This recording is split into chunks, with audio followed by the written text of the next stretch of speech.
the general principles of what we're doing in this Pubmeet. I can start off by going through the political influence. Okay. Where do we start?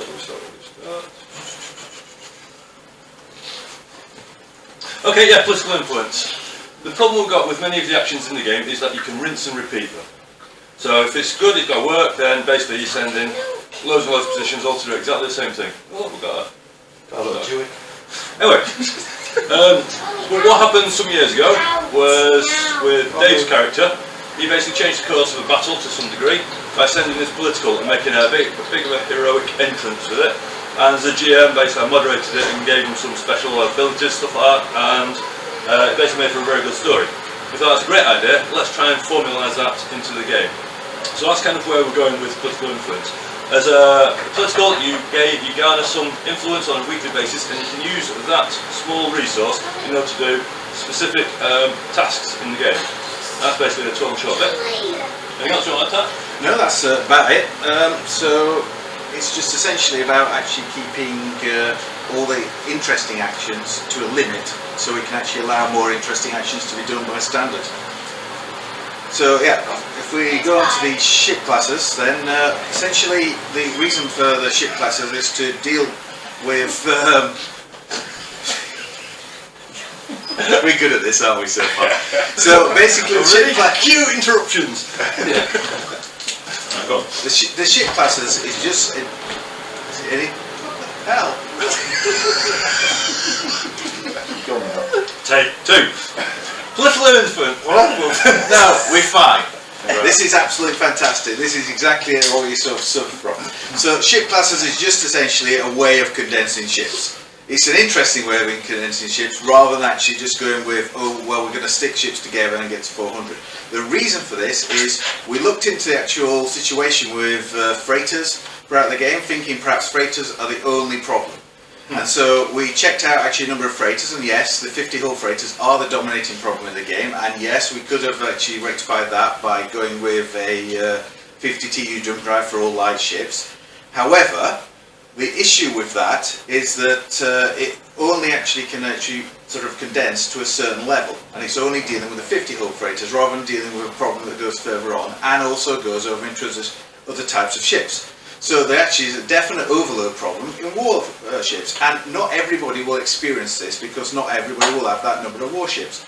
But when you do not feel attached to a ship, it's very likely that you're just going to start naming it Warship 1, Warship 2 and Warship 3, and this does not add to the game in the sort of characterization areas that we're actually trying to go forward with. And so that's the main reason for this. And also it's the sort of thing that I kind of wanted to do at the start of the game, so that you actually specialise your ship down a route that you're actually going to use it for, and then we've got some diversity across the thing. And the most important thing about ship classes is you don't have to use them. And so let's go on to contacts. Right. Contacts was introduced for well, agents exist in the game at the moment, but the same issue we got with the political stuff. If it's a good thing, you're trying to achieve something, you just send in lots and lots of contacts to rinse and repeat the same order. What we wanted to do is equivalent to a political influence in a starbase. So your agent gathers up influence on there and uses that influence then to achieve something in the game. Be basically stuff like assassinations, etc. Instead of it being a 1% chance, therefore I need to do the action 100 times in order to succeed, the agent will be doing something along the lines of, well, I do this, I need this much influence, and then it's going to succeed. But in order to get that, he needs his contacts. So what he does then is he reaches out, makes his contacts, pulls them all in, and then makes them more important. So he guides them through their lives or life choices and stuff like that. And so he's basically, in order to make them more powerful, it's just a case of time. The more he gets involved in them, the more he makes decisions for them, the more influence they're going to get. And so at some point then it becomes more useful for him. So all contact really is a nice way of levelling the contacts within the game. Anything else to talk about? No, that's fine. And what we're going to do is also do those through different races. Yes. Different races actually feel different. So, you know, you're not going to get the same sort of actions by your human contacts as you are by your thing. But we'll go into more detail on that later. Right then, what's next? Piracy. No, it's not. It's characters. Oh, okay. Right. Oh, so essentially, characters is pretty well developed in the fact that we've got characters now in a separate version of the game that run. They've got skills that do all sorts of things so that they can be constructed in different ways to the skills used currently. We've got all the training of that, all the free experience to the political and several layers stuff.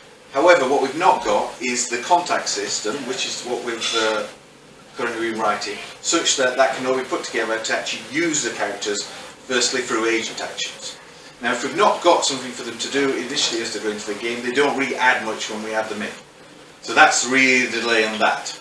Once we get to the contacts, through agent stuff we've done, we're just going to throw the whole thing in and then go from there. To start with, it'll start small, and not every officer will convert directly into a character. It will be a character as far as the code's concerned, but it won't show on the Nexus or so on. So you'll only have a few to actually look at, so it won't actually completely overload you. But you'll be able to actually make any of these officers you've got into characters that appear on the Nexus. So now over to piracy. Right, piracy is really about auto-boarding. A lot of people want it, and a lot of people probably don't want it. Well, basically, we need to devise a system such that you could do auto-boarding, but not everywhere and not all the time. So what we did was we looked at the systems and thought, well, if we give them a danger level, so if it's a well-patrolled system, stuff like that, then it should be a nice, safe system. Your ship should be able to potter through there without any problem. But what about these systems that are less well-regulated? What happens if systems where people are contesting it, people are sending in warships, stuff like that, and basically messing around? We're thinking, well, maybe those systems should be dangerous. So if you send your freighters through there, they've got a chance of being intercepted. And that's really all it's about. Yep. We'll go into more detail there. Yes, right, so the brigades, essentially the brigades is sort of the next step in now sort of working out what we're going to do with ground combat.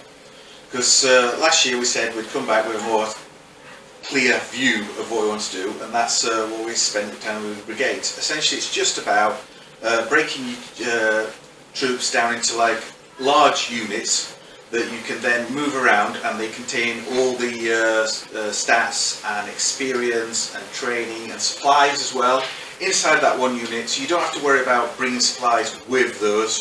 They contain that for a certain number of days and they can move off and do stuff.